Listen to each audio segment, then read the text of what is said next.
চট্টগ্রামের সীতাকুণ্ডের ডিসি পার্কে বর্ণিল আয়োজনের মাধ্যমে মাসব্যাপী ফুল উৎসব শুরু হয়েছে। আজ শনিবার বেলা 11টার দিকে মন্ত্রিপরিষদ বিভাগের সচিব আব্দুর রশিদ ফুল উৎসবের উদ্বোধন করেন। ডিসি পার্কটি সাজানো হয়েছে লক্ষাধিক ফুলের চারা দিয়ে। দেশি বিদেশি 136 প্রকারের ফুল রয়েছে।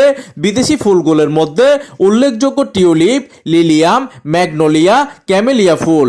দেশি ফুলের মধ্যে রয়েছে 15 প্রজাতির গাঁদা, জবা, কৃষ্ণচূড়া, চন্দ্রমল্লিকা সহ বিভিন্ন ফুল।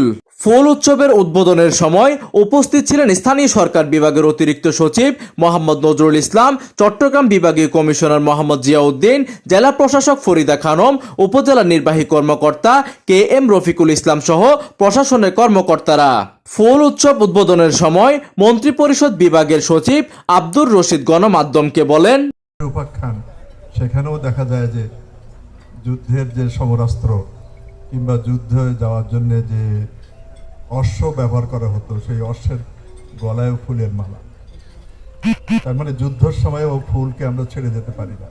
জেলা প্রশাসন সূত্রে জানা যায়, মাসব্যাপী এই উৎসবে সাংস্কৃতিক অনুষ্ঠান, মাল্টিকালচারাল ফেস্টিভ্যাল, গ্রামীণ মেলা, বই উৎসব, ঘড়ি উৎসব, পিঠা উৎসব, মুভি শো, ভায়োলিন শো, পুতুল নাচ সহ নানা আয়োজন রাখা হয়েছে।